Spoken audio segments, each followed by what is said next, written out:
আজ অনার্সের প্রায় 1 মাস হলো ক্লাস করতেছি, কিন্তু একটা ছেলেকে কিছুদিন ধরে লক্ষ্য করতেছি। ছেলেটি কারোর সাথে কথা বলে না, শুধু চুপচাপ থাকে। ম্যাডাম বা স্যার যদি ক্লাসে আসে তখনও তিনি নিচের দিকে তাকিয়ে থাকে। ছেলেটির এমন ভাব দেখে আমার অনেক রাগ। সে একটু কিউট বলে কারোর সাথে কথা বলবে না। মনে মনে ভাবলাম, কলেজ যখন ছুটি হবে তখন ওকে ধরবো।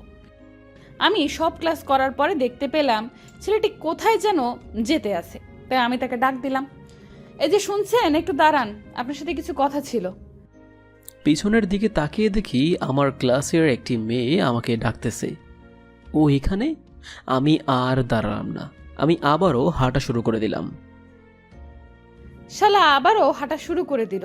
আমার সারা শরীরে রাগে জ্বলে যাইতেছে। আজকে আজকে সত্যি সত্যি শালার গায়ে একটা চড় লাগিয়ে দিব। আমি দৌড়ে গিয়ে শালার কলার ধরলাম। কি হলো? এভাবে করতে আছেন কেন? কতবার ডাক দিয়েছি, তা কি আপনি শোনেননি? শুনেছি, কিন্তু আমার কারোর সাথে তেমন কথা বলতে ভালো লাগে না, তাই আমি আপনার ডাকার পরেও আমি দাঁড়ালাম না। একটু কিউট বলে এইভাবে ভাব দেখানো আপনার উচিত না, ওকে? আর আপনার ভেতরে এত অহংকার কেন, বলবেন একটু? আমি এরকমই, সবার সাথে অহংকার দেখাই। তাতে আপনার কি কোনো সমস্যা আছে? আমি কি আপনার চেয়ে কম সুন্দরী নাকি? তবুও আমারও তো একটু অহংকার নেই। আপনি কেন এরকম অহংকার দেখান? সবাই তো এক নয়। এটা বলে ছেলেটি চলে গেল। মাথায় রাগ উঠে গেল। শালা এইভাবে কথা বললো কেন? যেভাবেই হোক না কেন, ও সব অহংকার আমাকে ভাঙতেই হবে। আমাকেও ভুল চিনতে পেরেছে আমি কে। ওর চেয়ে কত কত ছেলেকে শিক্ষা দিয়ে ছেড়ে দিয়েছি, আর ও তো চুনোপুটি। আমি বাড়ি এসে পড়ি, পরের দিন আবারও কলেজে চলে আসি। এসে দেখি আবারও ছেলেটি সেই একই জায়গায় বসে রয়েছে। ওর কাছে আমি চলে গেলাম। আমাকে দেখে ও উঠতে যাবে এমন সময় আমি ওর হাতটা টেনে ধরলাম। এখানে বসে পড়েন, আপনার সাথে একটু কথা বলি। প্লিজ, আমাকে একটু একা থাকতে দিন, আমি কারোর সাথে কথা বলতে চাই না। কথা তো আপনাকে বলতেই হবে। কি বলবেন বলেন। আপনি সবসময় এভাবে চুপচাপ থাকেন কেন, একটু বলবেন প্লিজ? আমি এমনি চুপচাপ থাকি, আর আমার চুপচাপ থাকতে অনেক ভালো লাগে। বুঝলাম, বাট আপনার নাম কি, আপনার বাড়ি কোথায়, আর আপনি কি করেন? এত সব যদি বলেন তাহলে কিভাবে এতটা প্রশ্নের অ্যান্সার দিব? এত তাড়া কিসের আপনার? আমি যে কয়টা প্রশ্ন করেছি সে কয়টার আস্তে আস্তে আনসার দিবেন, ওকে? আমি বলা শুরু করে দিলাম। আমি আবির, বাড়ি ঢাকা। প্লিজ আর কিছু জানতে চাইয়েন না। ছেলেটি কেমন যেন কথা বলল। আমার ওর কথার মাঝে সন্দেহ হতে থাকে। আমি তাকে আমার সম্পর্কে বলা শুরু করে দিলাম। আমি লিজা, বাড়ি আমাদের কলেজ থেকে 10 মিনিটের পথ। আচ্ছা, আপনাকে আর একটা কথা বলি। আমি আপনাকে আমার সম্পর্কে সব কিছু বলে দিলাম, আর কিছু জানার নেই। চুপ করেন তো।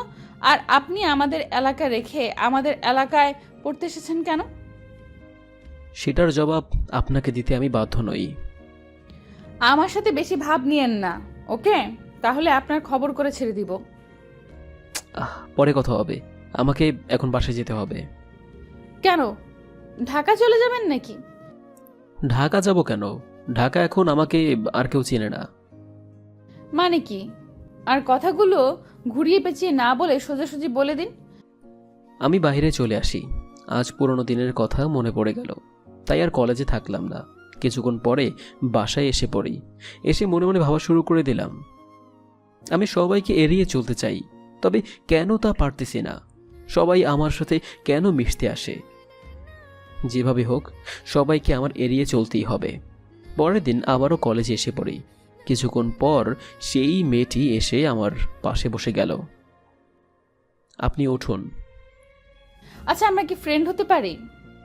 আমি কারোর সাথে মিশতে চাই না, দয়া করে আমার সাথে আপনি বন্ধুত্ব করতে আসবেন না। আমি তো তোমার সাথে বন্ধুত্ব করতেই হবে।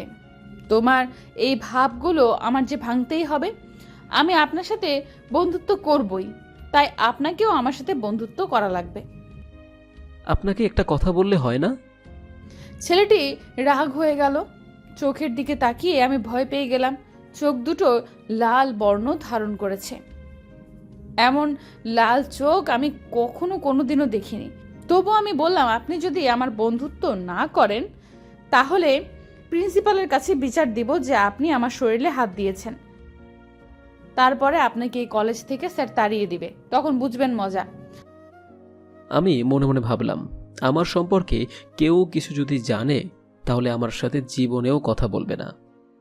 আর আমি কেন এই মেয়েটিকে শুধু শুধু বিপদে ফেলবো? প্লিজ এটা করবেন না। আমার আম্মু আমাকে নিয়ে অনেক আশা। আপনার সাথে আমাকেও বন্ধু করে নিন। আমি চাই না তোমাকে শুধু শুধু বিপদে ফেলতে। কিসের বিপদ? হ্যাঁ, আমি তার সাথে বন্ধুত্ব করে নিলাম। আমি তার সাথে হাত মিলালাম। হাত মিলানোর সাথে সাথে দেখতে পেলাম তার হাতে ছুরির দাগ আর হাতে পুরা। হাতটিতে আমি দাগ দেখতে পেলাম, মনে হয় কে যেন ছুরি দিয়ে কপ করে দিয়েছে। আমি তা দেখে শিহরিত হয়ে উঠি। আপনার হাতে এই দাগগুলো কিসের? ও, এইগুলো ছোটবেলায় আমি অনেক দুষ্ট ছিলাম, আর দুষ্টুমি করতে করতে একটু অ্যাক্সিডেন্ট করেছিলাম। আপনি বললেই কি হবে? এগুলো হলো ছুরির দাগ, আমাকে আর চেনাতে হবে না। বুঝলো কিভাবে? যেভাবেই হোক না কেন এই কথাটা আমাকে এড়িয়ে যেতেই হবে। এই যে আমার ছোটবেলার খবর আপনি কি জানেন নাকি? আমি আবিরের কথাটা বিশ্বাস করে নিলাম। তারপরে ক্লাস করে বাড়িতে চলে আসি। এইভাবে 7 দিন কেটে গেল। এতদিন আবিরের সাথে কথা বলে আমার অনেক ভালো লেগেছে। একদিন আমাদের কলেজে কিছু বখাটে ছেলে হানা দিয়েছে, তাই আমি আবিরের কাছে চলে আসি। আবির, চলো বাড়িতে যাব, আজকে আবার কলেজের সামনে মারামারি হবে। কি করবে আবার মারামারি? মাসের ভেতরে কিছু বখাটে ছেলে আসে আর এসে মারামারি শুরু করে দেয় মেয়েদের সাথে। যা খুশি সেটা করে থাকে ছেলেগুলো। তাই চলো বাড়িতে যাই, এখানে থাকতে হয়তো অনেক সমস্যার ভিতরে পড়তে হবে। আচ্ছা, ছেলেগুলোকে আমি কি দেখতে পারি? না, তোমার দেখা লাগবে না, আর তোমার এই ঝামেলার ভেতরে যাবার কোনো প্রয়োজন নেই। ওদের দলে অনেক লোক আছে, যা খুশি সেটা ওরা করতে পারে। চোখের সামনে যে এই মানুষগুলো মেয়েদের তুলে নিয়ে গিয়েছে, আর যে ছেলে ওদের বাধা দিতে এসেছে তাদেরকেই খুন করে দিয়েছে। সেই ছেলেগুলো কি এসেছে? হয়তো কিছুক্ষণ পরে এসে যাবে। কিছুক্ষণ পরে লিজা বলল, ওই ছেলেগুলো এসেছে। তাই আমি আমার মুখে একটা রুমাল বাঁধলাম, তারপরে ওদের সামনে চলে আসি। কি হয়েছে এখানে? তুই আবার কে? এত তাড়াতাড়ি কি তোর মনে শখ এসেছে? আমি যেই হই না কেন, তোরা এখান থেকে চলে যা, আমি বলে দিলাম, না হয় খারাপ হবে কিন্তু। তোর কথা আমার শুনতে হবে শালা, সেই তোকে শেষ করে ফেলবো। আমি আমার মুখ থেকে রুমালটা সরিয়ে দিলাম। এটা দেখে ছেলেটি এসে আমাকে জড়িয়ে ধরলো। আরে বস, আপনি এখানে কি করে? বস, চুপ, আস্তে কথা বল, সবাই শুনবে। চল সামনের আড়ালে গিয়ে বসি।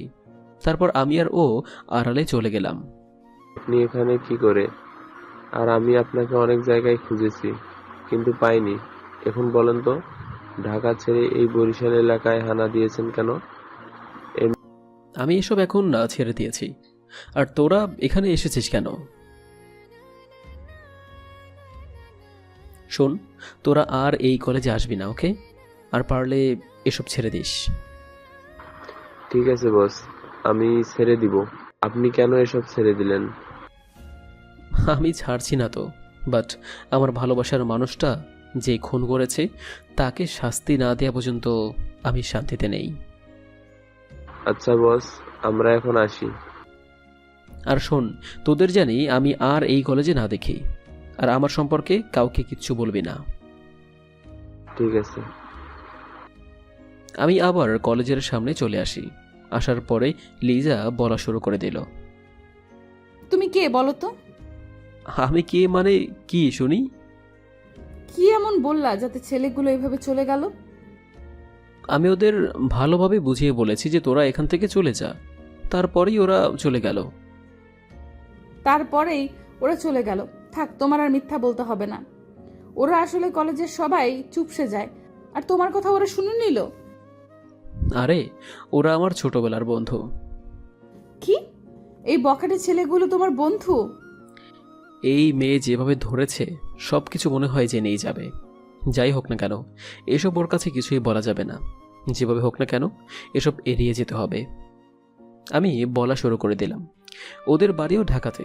আমি যখন পিছিয়ে ছিলাম তখন ওকে একদিন পিটাইছিলাম। তখন থেকে ও আমাকে ভয় পাওয়া শুরু করে দেয়। কি, তোমার এই শরীরে আবার ওদের পিটাইছেও? অনেক মজার কথা বললা। যাই হোক, কথাটা ঘুরিয়ে নেওয়া গেল। এত কিছু না ভেবে চলো বাড়িতে যাব। আমি কলেজ থেকে বাসায় যেতে যাব এমন সময় আমার চারপাশে সকল মানুষ আসলো আর আমাকে ধন্যবাদ দিল। এতে ধন্যবাদের কিছু নেই, আমি কিছু করিনি। ওরা একলা একলাই চলে গিয়েছে। দেখেছো দেখেছো তুমি কত মানুষের কাছ থেকে সম্মান পেলে? এতে কিন্তু আমার হিংসা হচ্ছে। আমি বলা শুরু করে দিলাম, এই যে মিস, লিজাকেও একটু সম্মান জানিও। এটা বলা মাত্র সবাই ফ্যাল ফ্যাল করে হেসে দিল। কুত্তা, তোর আজকে খবর আছে। কয়টার খবর দেখাবে? তাহলে আমার আবার টেলিভিশনের সামনে থাকা লাগবে নাকি? খবর দেখাবে, সেটা আমার আবার দেখা লাগবে না? তুমি না সত্যি সত্যি একটা ফাজিল পোলা। জানি তো আমি একটা ফাজিল। এটা তোমাকে বলতে বলিনি, আমি বলবো, তুমি শুধু শুনবে। পরে দুজনে বাড়িতে চলে আসি। আমি এসে ভাবতেছি, লিজার সাথে আমার আর কথা বলা যাবে না।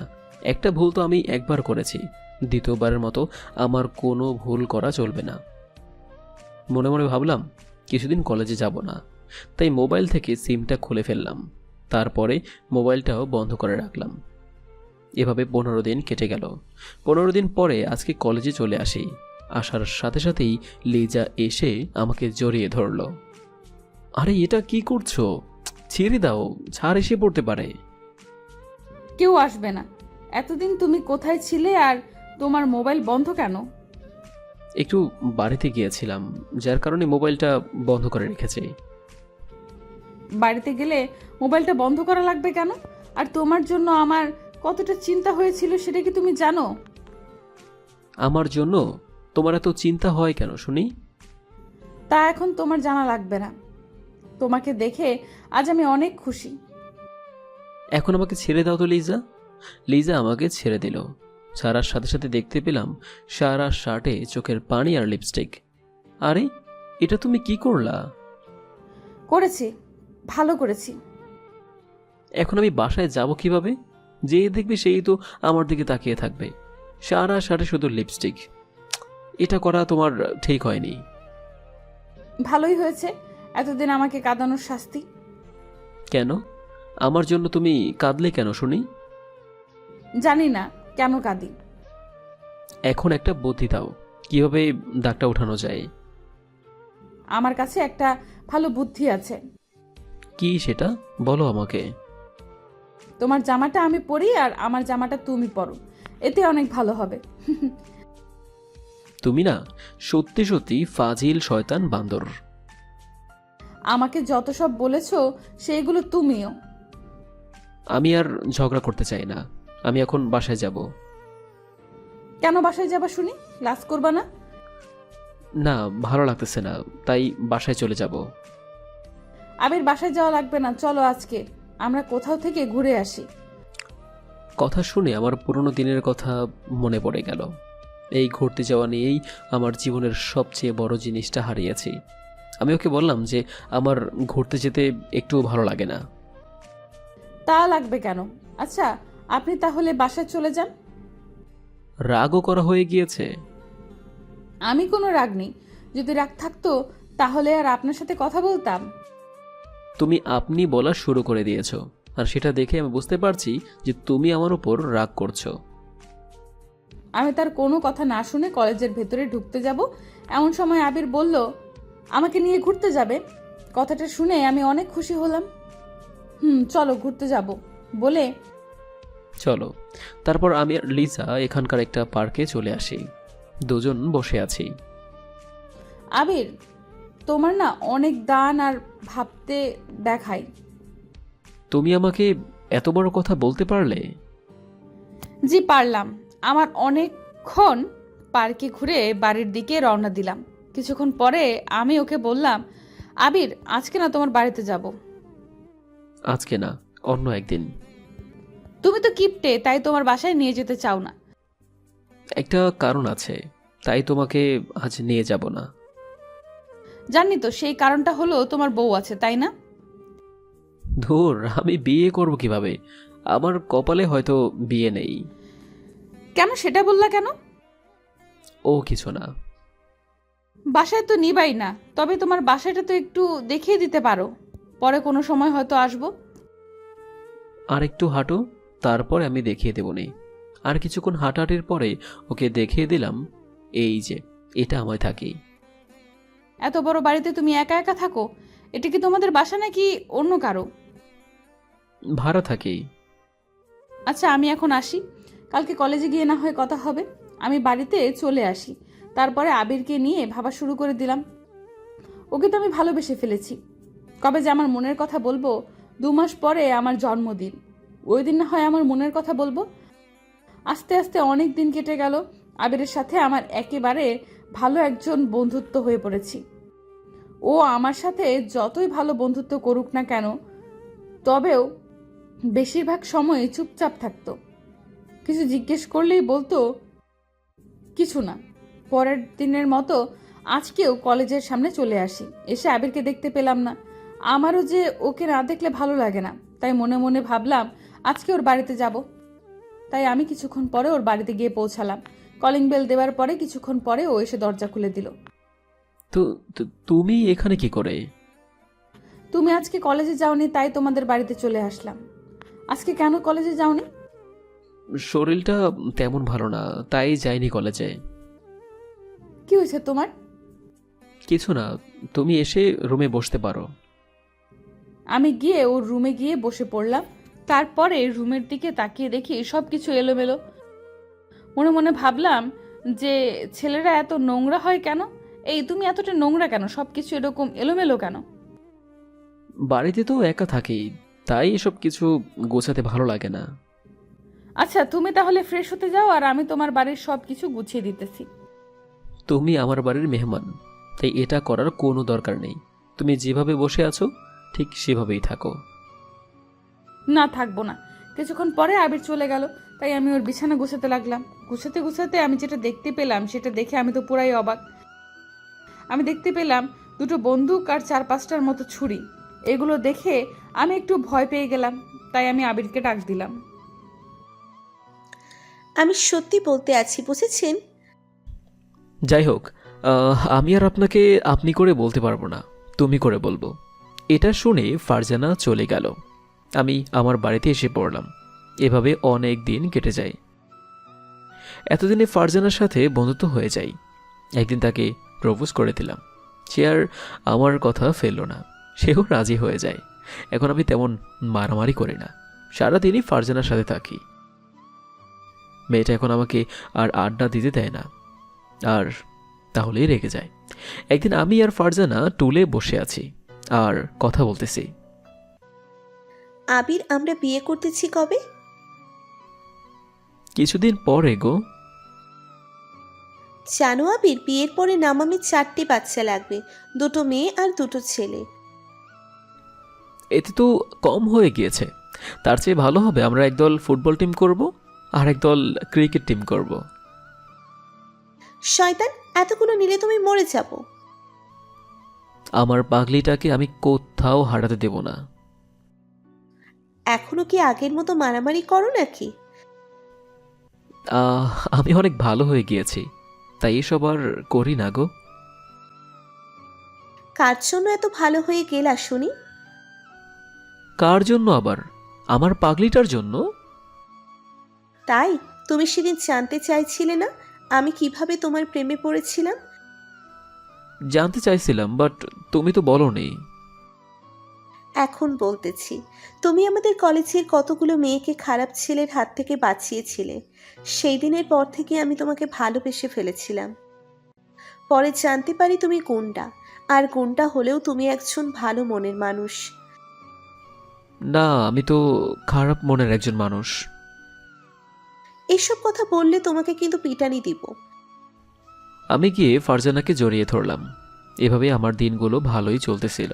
একদিন আমি আর আমার বন্ধুগুলো বসে বসে কথা বলতেছি। এর ভিতর নাহিদ বলল,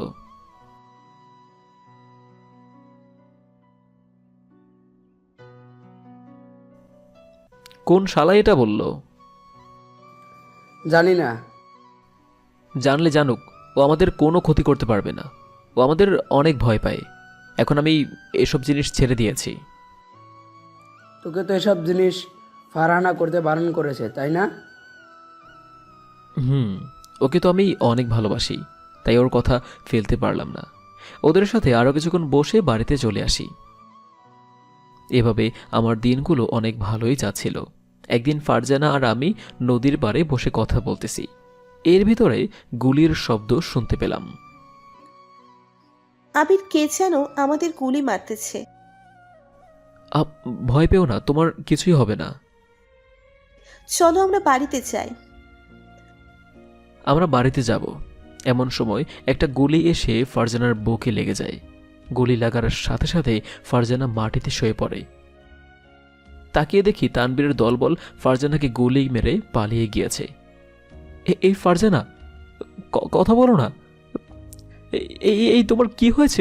কথা বলো না। আহ আহ আবির, আমি মনে হয় আর বাঁচবো না।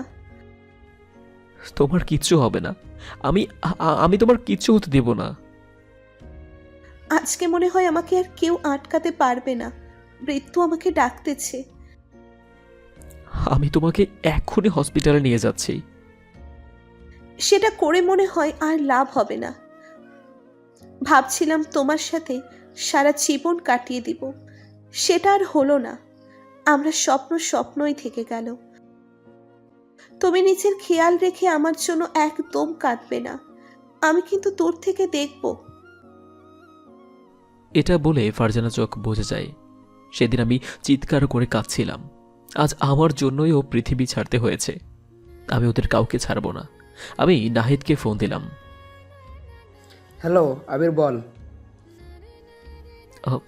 ফারজানা আর নেই। কি হয়েছে ওর? তারপরে ওকে সব কিছু বললাম। তুই এখন বন্ধু নিয়ে আমাদের এখানে চলে আয়, আর সবাইকে জানিয়ে দিস। ঠিক আছে, আমি আসতেছি। আমরা সবাই মিলে ওদের এলাকায় চলে আসি। তারপরে সবাই গুলি করা শুরু করে দিলাম। কিছুক্ষণ পরে তানবীর বেরিয়ে আসলো।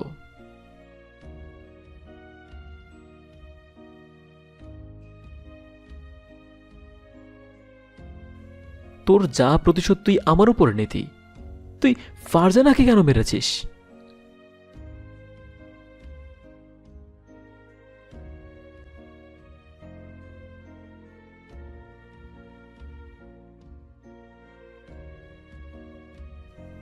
আমি তোদের কাউকে ছাড়ব না, এটি বলে আমরা সবাই ওদেরকে গুলি মারতে শুরু করলাম। একে একে ওদের সবাইকে মেরেছি, তবে তানবীরকে মারতে পারেনি। তার আগেই ও পালিয়ে গিয়েছে। আমার হাতটা অনেকটা কেটে গিয়েছে, হাত দিয়ে রক্ত পড়তেছে। আমি এসে ফারজানার বাড়িতে লাশটা পৌঁছে দিলাম। সেই দিন শুধু আমার বুকটা ফেটে যাচ্ছিল। এদিকে আব্বু জেনে গিয়েছিল আমি এসব খুন খারাপি করে বেড়াই। কিছুক্ষণ পরে আমি বাড়িতে চলে আসি। ওখানে তুই দাঁড়িয়ে থাক, বাড়িতে তোর কোনো জায়গা নেই। আব্বু, আমার কথাটা একটু শোনো। আমি তোমাকে সব কিছু বলতেছি। আমি তোর কোনো কথা শুনতে চাই না, আর তোর মুখও আমি দেখতে চাই না। আমি তোর জন্য কোথাও যাইতে পারতেছি না। ছোটবেলা থেকে তোর আমি কোনো কিছুর অভাব রাখিনি। অবশেষে তুই এই প্রতিদান দিলি। তুই এসব করে বেড়াইতা আমি আগে জানতাম না। আমি আর ওখানে দাঁড়ালাম না। চোখ বেয়ে অজর ধারায় পানি পড়তে লাগলো। আজকে আমি সব কিছু এভাবে হারিয়ে ফেললাম। আমি আমার বন্ধুর কাছ থেকে বিদায় নিয়ে হাঁটা শুরু করে দিলাম, কিন্তু আমার লক্ষ্যটা ছিল তানবীরকেও খুন করে ফেলব। কিন্তু সেটা আর হলো না। কিছুক্ষণ পরে আম্মু ফোন করে বলল আমাকে বরিশালে আসতে বলল। তার জন্য টাকাও পাঠিয়ে দিয়েছে। ফোনে আম্মু অনেক কান্না করেছিল। তারপরে আমাকে আবার নতুন করে কলেজে ভর্তি হতে বলল। আমি তারপরে এখানে ভর্তি হয়ে যাই। কলেজে এসে সারা দিনই চুপচাপ হয়ে থাকতাম। আর রাতের বেলা শুধু আমার চোখ থেকে পানি পড়তো। এই কলেজে ভর্তি হবার পরে আমি ভেবেছিলাম কারোর সাথে মিশবো না, কিন্তু তা আর হলো না। অবশেষে তোমার সাথে তো বন্ধুত্ব করাই লাগলো। আমি দেখতে পেলাম আবিরের চোখ বেয়ে পানি পড়তে আছে, তাই আমি ওড়না দিয়ে ওর চোখের পানি মুছে দিলাম। তুমি ফারজানাকে অনেক ভালোবাসতে। ও আমার প্রথম ভালোবাসার মানুষ ছিল। আমাকে খারাপ পথ থেকে আসতে সাহায্য করে। তবে ভালোবাসে কিনা সেটা বলতে পারবো না, বাট ওর জন্য এখন আমার চোখ থেকে অজর ধারায় পানি ঝরতে থাকে। আবির, একটা কথা ছিল, বলবো? বলো। ফারজানার জায়গাটা কি আমি নিতে পারি? আমি না তোমাকে অনেক ভালোবাসি। এটা তুমি কি বলতেছো? আমার কাজ এখনো শেষ হয়নি। এখনো তানবীরকে মারা বাকি আছে। ওকে মেরে আমার কাজ শেষ হবে। ওকে মারতে গিয়ে আমি মারাও যেতে পারি। এটা বলা মাত্রই আবির ঠোঁটের সাথে আমার ঠোঁট চেপে ধরলাম। একদম এই কথা বলবা, তাহলে তোমার খবর আছে। আমি ওখান থেকে চলে যাব এমন সময় লিজা আমাকে শক্ত করে জড়িয়ে ধরল। আবির, আমি তোমাকে অনেক ভালোবাসি। কালকে যদি বেঁচে ফিরি তাহলে কথা দিলাম আমিও তোমাকে ফিরাবো না। কেন? কালকে কি হবে? কালকে আমি ওদেরকে মারার জন্য ঢাকা যাব। আবির, প্লিজ যেও না। তোমার কিছু হয়ে গেলে আমি আর বাঁচবো না। লিজা, আমি আমার কথা তোমাকে বলে দিয়েছি। কালকে যদি ফিরে আসি তাহলে তোমার সাথে আবারও কথা হবে। আবির, চলেই তো যাবা, একবার একটু বলবা ভালোবাসি। আমি আর ওখানে দাঁড়ালাম না, কারণ আমার চোখ দিয়ে অজর ধারায় পানি ঝরছে। এদিকে আমি বাড়িতে চলে আসি পরের দিন ছুটি। তারপরে বন্দুক নিয়ে ঢাকা এসে পড়ি। কিছুক্ষণ পরে নাহিদকে ফোন দিলাম। ও কিছুক্ষণ পরে আমার কাছে আসলো আর এসেই আমাকে জড়িয়ে ধরলো। কি, কেমন আছিস? ভালো, তুই? ভালো। তুই এসেছিস, ভালোই হয়েছে। এতদিন তানভীর আমাকে অনেক জ্বালিয়েছে। আজকে সব প্রতিশোধ নেব। আজকে ওদের কাউকে ছাড়া যাবে না। রাত তখন 12টা। আমরা সবাই মিলে তানবীরের বাড়িটা ঘিরে ফেললাম। আস্তে আস্তে গুলি করা শুরু করে দিলাম। এর ভিতর ওর দল আমাদের গুলি করা শুরু করে দিল। আমরা আস্তে আস্তে সবাইকে মারা শুরু করে দিলাম। কিছুক্ষণ পরে সবাইকে মেরে ফেললাম। নাহিদ, তানবীর কোথায়? মনে হয় রুমে পালিয়ে রয়েছে। আমরা সবাই ওর রুমে চলে আসি। এসে দেখি ও দরজার নিচে পালিয়ে রয়েছে।